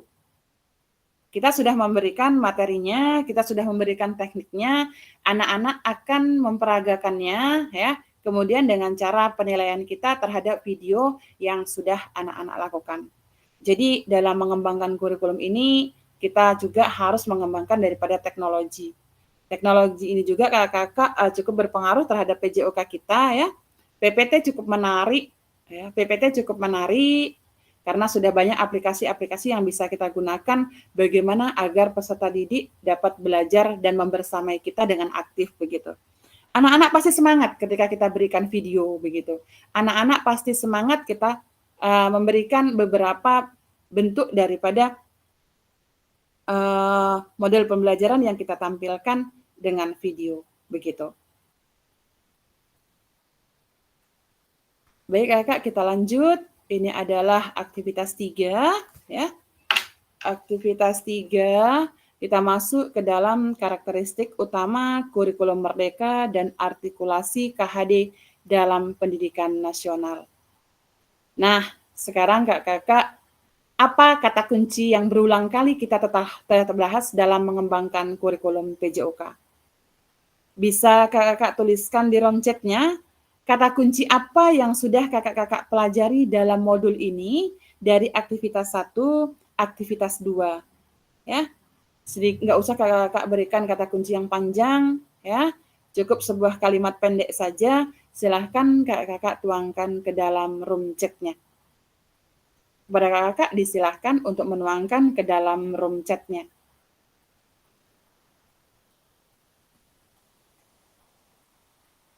Menurut kakak-kakak, kata kunci apa yang berulang kali kita telah bahas dalam mengembangkan kurikulum PJOK? Nggak usah panjang-panjang kakak kalimatnya, kakak tuangkan ke dalam room chatnya. Jawaban tadi belum dibaca, Kak. Iya, nanti akan saya koreksi pada setelah kegiatan ini gitu. Jadi room chat ini kakak-kakak akan tersimpan di dalam drive saya dan disitulah saya akan menilai keaktifan kakak-kakak semua begitu. Kalau nanti di dalam kegiatan ini tidak terbaca sama saya, nanti itu akan terbaca di drive saya. Menurut Kak David Fernando, kata kuncinya adalah peserta didik. Baik, yang lainnya? Silahkan.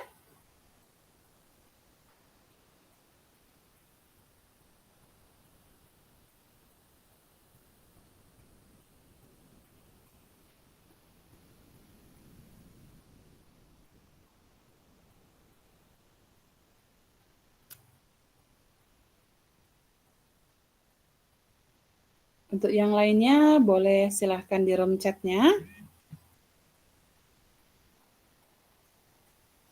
Semua bentuk daripada aktivitas kita di LMS ya di GMAT ini kakak-kakak akan tercopy di drive gitu. Jadi tugas itu akan saya lihat nanti sudah selesai daripada kegiatan kita untuk penilaian daripada kakak-kakak semua.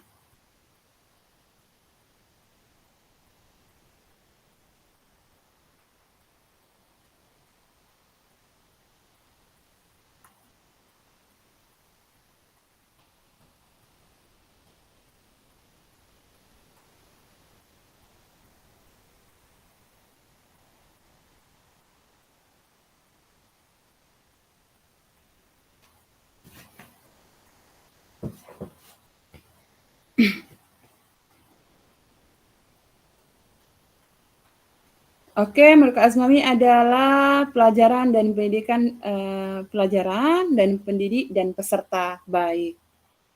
Selanjutnya kakak-kakak.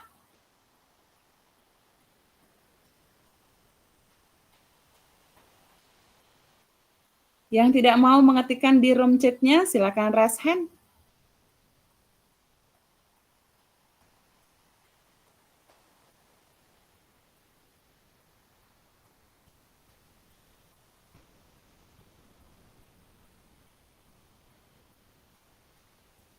Oke, menurut Kak Almunazir memahami peserta didik, kata kuncinya. Baik, terima kasih Kak Almunazir.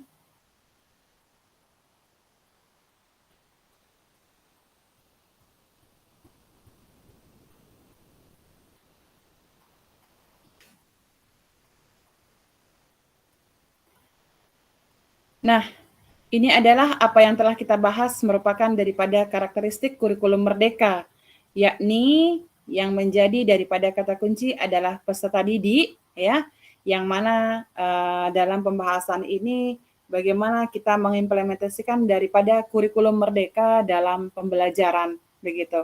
Karena ada beberapa daripada fokus, ya,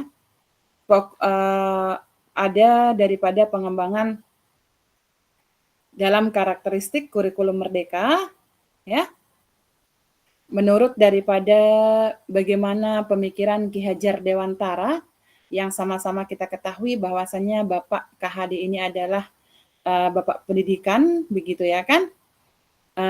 Menurut Ki Hajar Dewantara, di sini telah membentuk landasan bagi pengembangan sistem pendidikan nasional, yang mana pemikiran tersebut kemudian dituangkan oleh Ki Hajar Dewantara menjadi dasar-dasar pendidikan, ya, yang mana diantaranya itu adalah pendidikan untuk semua, kemudian pendidikan berbasis budaya, ya, pendidikan yang holistik, kemudian pendidikan karakter, ya, pendidikan yang relevan dengan kehidupan, begitu, kemudian pendidikan sebagai alat pembebasan, ya.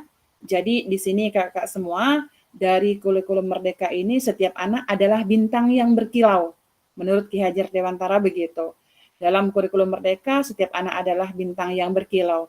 Setiap murid itu memiliki potensi unik, ya, yang perlu diungkap dan ditemukan melalui pendekatan pendidikan yang inklusif dan terarah. Nah, di situ siapa tugas yang bertugasnya? Itu adalah tentang kita semua. Kita yang bertugas, ya, untuk mendampingi anak-anak yang berbagai macam karakter, ya, yang cukup unik, begitu, sehingga terkadang kita merasa itu adalah kelemahan mereka, namun tanpa kita gali sepenuhnya, ya. Itu adalah merupakan sebenarnya keragaman yang unik yang perlu kita kembangkan dan perlu kita gali apa yang ada pada potensi anak-anak tersebut.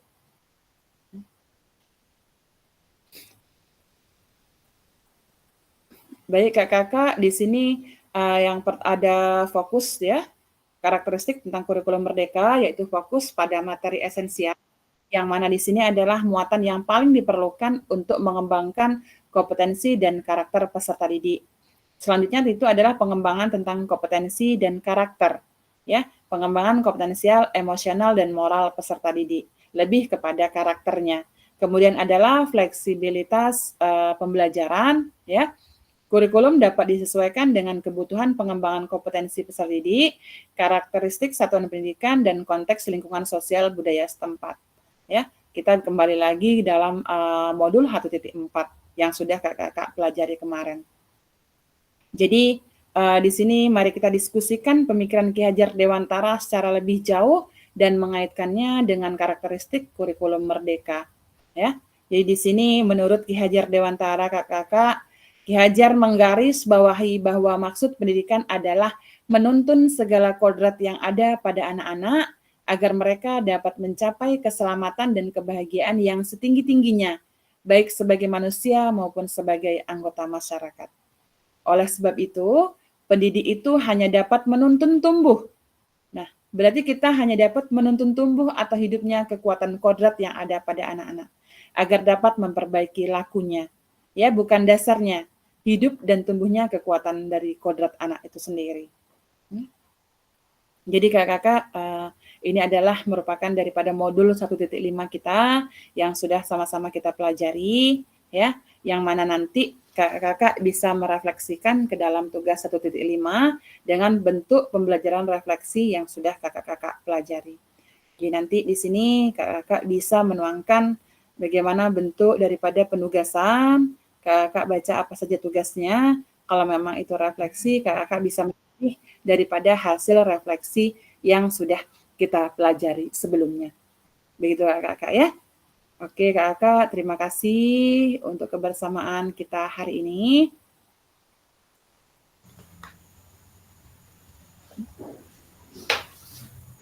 Nah, mudah-mudahan apa yang kita laksanakan, apa yang kita lakukan bermanfaat, dan kakak-kakak sudah tercerahkan di posisi mana kakak-kakak saat ini. Ya, apakah yang tadi di angka 5 sekarang sudah 9 begitu ya kan? Apakah yang tadi 7 sekarang sudah 10 ya? dan pemahaman daripada modul-modul yang ada di LMS. Silahkan kakak-kakak pahami. Silahkan kita berkolaborasi, tuangkan apa yang diminta, dan curahkan sejauh mana yang sudah kakak-kakak semua pahami. Oke, terima kasih ya. Terakhir kita akan lakukan sesi foto. Sebelum kita lakukan sesi foto, ya, marilah kita berdoa untuk penutupan doa hari ini. Kak Azmawi, silahkan.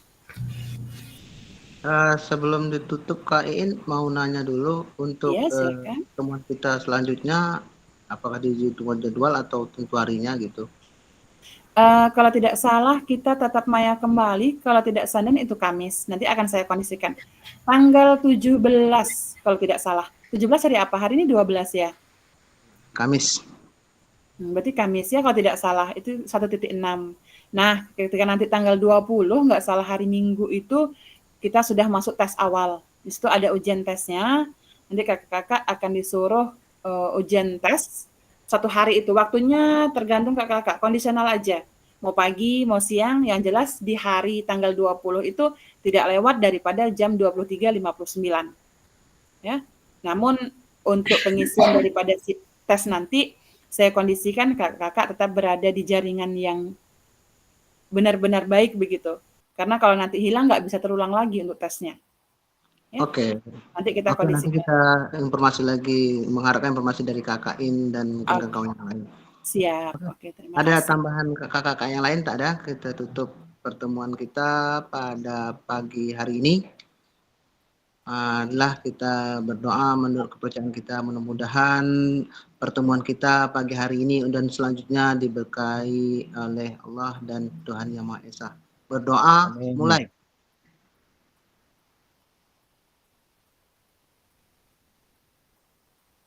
Berdoa selesai. Oke, terima kasih dan kita lanjut penutupan oleh kakak. Silakan. Oke, terima kasih kakak semua sudah membersamai kita semua pada hari ini ya. Akhirul kalam, lebih kurang saya mohon maaf. Assalamualaikum warahmatullahi wabarakatuh dan selamat siang. Waalaikumsalam warahmatullahi wabarakatuh. Jangan lupa kita lakukan foto bersama. Oke.